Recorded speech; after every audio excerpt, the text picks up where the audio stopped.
Ao contrário do que muitos pensam, a teoria da imputação objetiva ela não é tão recente, porque o seu surgimento se deu na década de 30 e foi desenvolvida ali também na década de 40. Contudo, os contornos modernos dessa teoria foram trabalhados por autores como Klaus Oxin e Jacobs, que são os dois principais expoentes da teoria da imputação objetiva. E qual é a finalidade? Por que surgiu a teoria da imputação objetiva dentro da teoria do crime? Nós sabemos que setores da doutrina criticam a teoria da equivalência dos antecedentes, a sua aplicação de forma isolada. Por quê? A teoria da equivalência dos antecedentes trata como causa tudo aquilo que contribuiu na produção do resultado. Aplicando isoladamente essa teoria, nós teríamos o regresso ao infinito, ou seja, no homicídio que foi cometido por meio de disparos de arma de fogo, a conduta do fabricante da arma de fogo entraria na análise da causalidade, justamente porque foi uma conduta que contribuiu na produção do resultado. E aí os autores que defendem a imputação objetiva acreditam que esse regresso ao infinito é algo indesejado dentro da teoria do crime. Por outro lado, os autores que defendem que a imputação objetiva ela é inútil falam que esse regresso ao infinito ele é limitado pelo tipo subjetivo, ou seja, pelo dolo e pela culpa. Por exemplo, a conduta de fabricar arma é uma conduta que é legal, claro, com as autorizações necessárias, e fabricar arma por si só ela não deve ser encarada como uma causa relevante no processo causal, porque o sujeito que fabricou a arma atuou sem dolo e sem culpa. Portanto, a teoria da equivalência dos antecedentes encontra limites na análise do tipo subjetivo.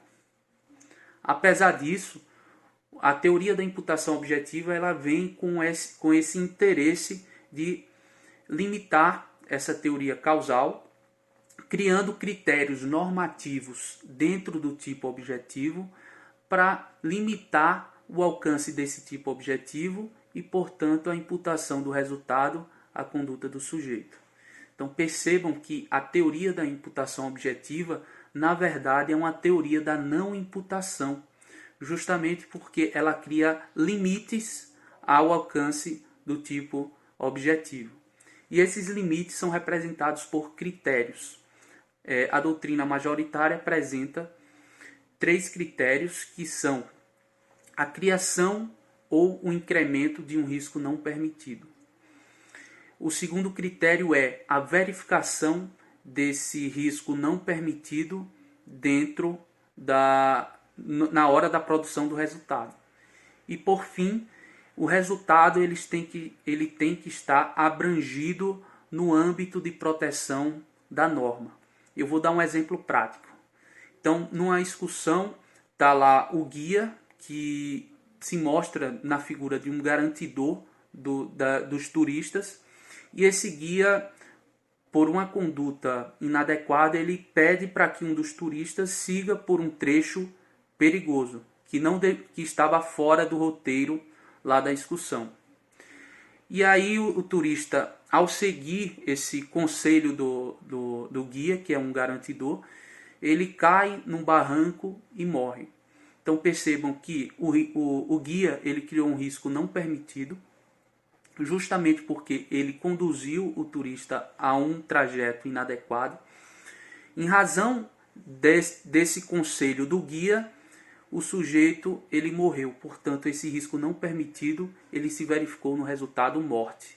E por fim, esse resultado morte ele está abrangido pela norma do 121. Portanto, é inequívoco que a morte do turista está no âmbito de proteção da norma. Entenderam? Nós temos a criação ou o incremento de um risco não permitido. Percebam que esse critério trabalha não só com a criação, mas também com um aumento de um risco não permitido. Então imaginemos o guia que dá o conselho e quando a vítima está lá no percurso inadequado, chega um outro guia e induz a vítima a ter um comportamento mais perigoso ainda, aumentando o risco que foi criado pelo primeiro guia. Tá? Nós temos a noção de risco não permitido, mas o que é um risco permitido? Como diferenciar um risco não permitido de um risco permitido?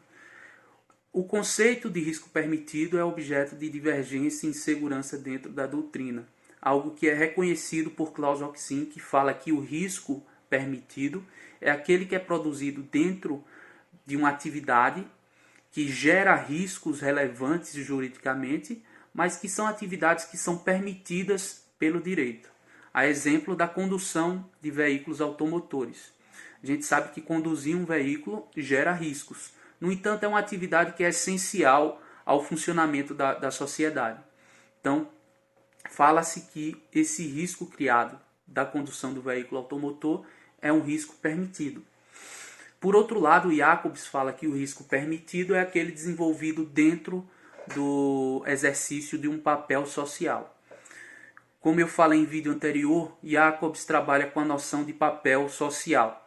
E esse papel social, ele é composto por atribuições que são convencionadas pela sociedade e cujo cumprimento dessas atribuições também é esperada pela própria sociedade. Então, se o sujeito que age dentro do seu papel produz um resultado, esse resultado ele não pode ser imputado ao sujeito justamente porque ele cumpriu o seu papel. Esse resultado será imputado ao acaso. Então, imaginemos um médico que faz uma operação e cumpre todas as regras ali da medicina, as regras sanitárias, e mesmo assim, infelizmente, o paciente vem a falecer durante a cirurgia. Para Jacobs, o médico ele cumpriu o seu papel social, cumpriu todas as regras que estão no âmbito da sua atribuição. Portanto, o resultado morte não será imputado ao médico, mas ao acaso. Tá? Então, primeiro critério, criação ou incremento de um risco não permitido. Nós aprendemos também o que é um risco permitido e o que é um risco não permitido. O segundo critério da imputação objetiva é a verificação de um risco no momento do resultado. Portanto, foi explicado no momento que eu dei o exemplo do guia. E por fim, o terceiro requisito, que é estar o resultado no âmbito de proteção da norma. Tá? Como eu falei no início, essa teoria da imputação objetiva ela é objeto de críticas por parte da doutrina. Por quê? Porque muitos autores falam que a teoria da imputação objetiva nada mais é do que a teoria do crime culposo. Quando se fala em criação do risco não permitido, na verdade está se falando da inobservância do dever objetivo de cuidado por uma conduta imprudente, negligente ou imperita. Então percebam que, inclusive, o professor Luiz Greco, ele fala que a teoria da imputação objetiva nada mais é do que a teoria do crime culposo, no entanto, com uma roupagem mais de política criminal, certo? Apesar disso, é interessante conhecer essa teoria e também aquelas situações que são trazidas por Roxin e Jacobs que excluem a imputação do resultado ao sujeito. Roxin, eu fiz uma cola aqui para não esquecer nada. Roxin fala que não se pode imputar o resultado ao sujeito quando a vítima está em situação de autocolocação em perigo. Então, imaginemos o exemplo do guia. Imagine que o guia está lá cumprindo o seu papel e vem a vítima e de forma espontânea ela descumpre uma orientação do guia e vai num trecho perigoso e vem a falecer. Então, uma situação de autocolocação em perigo. O resultado morte não poderá ser imputado ao guia turístico. Tá bom? Uma outra situação trazida por Roxin é a situação de heterocolocação em perigo consentida.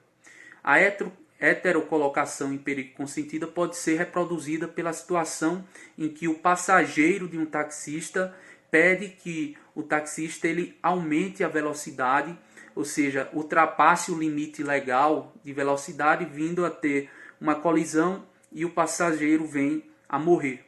Nesse caso, não haveria imputação ao taxista, justamente porque a vítima se colocou em perigo através de uma conduta de terceiro. Ela incentivou o taxista a aumentar a velocidade, o que ocasionou o acidente. Tá bom?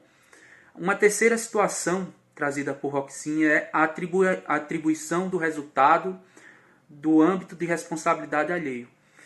Esse nome complicado pode ser explicado através de um exemplo, que é a situação em que policiais rodoviários eles param um veículo, um caminhão que está sem os faróis, portanto, à noite o caminhão estava transitando sem os faróis.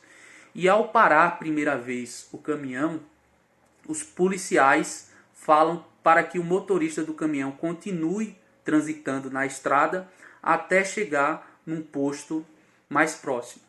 E aí o motorista sem os faróis continua transitando e causa um acidente de um veículo que vinha, vinha no sentido oposto e bate de forma frontal porque não viu o caminhão pela inexistência de faróis. Nesse caso, Roxin fala que no caso, a morte dessas pessoas que vinham em outro veículo não poderiam ser imputadas ao motorista do caminhão, justamente porque ele estava seguindo as ordens do policial. Portanto, houve uma atribuição do resultado ao âmbito de responsabilidade alheio. Esse resultado deveria ser imputado aos policiais e não ao motorista do caminhão. Tá? Então essas são as causas que excluem a imputação do resultado por Klaus Roxin. Agora eu vou falar dos motivos que excluem o resultado na visão de Jacobs. A primeira situação é a criação de um risco permitido, que eu já expliquei que se dá na observância do papel social. E vocês podem trazer como exemplo aquele do médico que estava operando o paciente, que cumpriu todas as regras e apesar de tudo, de ter cumprido tudo que a lei mandava, que as normas sanitárias e da medicina mandavam, o paciente vem a falecer. Tá? Então a primeira situação é a criação de um risco permitido. A segunda situação é o princípio da confiança. Jacobs fala dos papéis sociais e o exercício desses papéis sociais é objeto do princípio da confiança. Para que a sociedade funcione, os cidadãos eles precisam confiar nos outros. Então eu, como cidadão, espero que um médico, ao me atender, ele cumpra o seu papel. Então, se o médico ele descumpre o seu papel e algo acontece que eu contribuí de alguma forma, então essa minha contribuição dentro do meu papel social não pode ser prejudicada pela atuação de um médico que descumpriu o seu papel. Eu vou dar um exemplo para ficar mais claro. Imagine que durante uma cirurgia tem um médico e uma enfermeira. A enfermeira está dando assistência ao médico na hora da operação e a enfermeira cumprindo totalmente seu papel dentro das suas atribuições. Sendo que o médico ele age de forma incompatível com seus deveres, pratica uma manobra lá durante a cirurgia que vem ocasionar a morte do paciente. Então percebam que nesse caso nós temos dois papéis sendo exercidos. O papel de enfermeira dentro da sua atribuição em conjunto com o papel de médico. A enfermeira confia no médico que ele cumprirá o seu papel. No entanto, o médico não cumpriu, ou seja, violou o princípio da confiança e ocasionou a morte do paciente. Essa morte ela será imputada unicamente ao médico que descumpriu seu papel e não à enfermeira, pelo princípio da confiança. Tá? Então há uma atuação conjunta e essa atuação conjunta ocasionou a morte do paciente, mas com o descumprimento de um papel de médico e não de enfermeiro. A terceira situação que exclui a imputação do resultado ao sujeito é a proibição do regresso. Tá? Jacobs ele traz um exemplo do padeiro. Então imagine que o assassino ele quer matar alguém com veneno.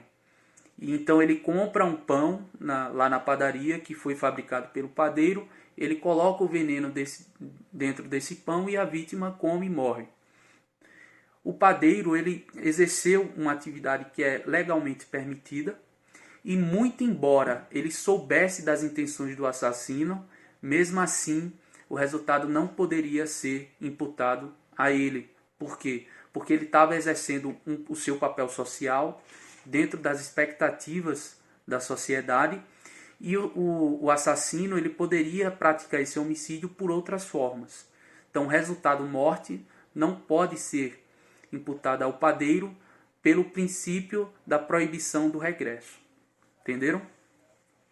E por fim, a competência ou capacidade da vítima. E aí entra a ideia de consentimento. A vítima que, por exemplo, vai fazer uma tatuagem, ela está consentindo, ela é uma pessoa capaz, está consentindo que aquela tatuagem, que em tese representa uma lesão corporal, seja feita em seu corpo. Esse consentimento ele deve se dirigir a bens disponíveis. Portanto, não há a observância dessa regra quando o sujeito ele abre mão da própria vida, permite que um terceiro tire a sua própria vida. Tá? Então, bens disponíveis. E por outro lado, há também a questão da autocolocação em perigo, que é a primeira situação que eu falei de Roxin. Quando o sujeito ele se coloca numa situação de alto perigo e vem a ocasionar um resultado típico. A exemplo do guia. Se a vítima, ela de forma espontânea, ela se coloca numa situação de risco ali na excursão e morre, essa situação deve ser encarada como uma situação de autocolocação em perigo. Portanto, o resultado não vai ser imputado ao guia, justamente pela culpa exclusiva da vítima, em outros termos, autocolocação em perigo. Então, esses são os principais aspectos da imputação objetiva. Um vídeo que ficou muito completo, que eu acredito que seja suficiente para qualquer prova, para qualquer questionamento em provas discursivas, prova oral, até mesmo na prova objetiva. Tá? Então eu agradeço pela atenção de todos, quem assistiu deu quase 18 minutos e até a próxima. Comentem aí o que vocês acharam desse tipo de vídeo mais longo e também com sugestões para que eu possa fazer vídeos com temas relevantes para vocês. Valeu!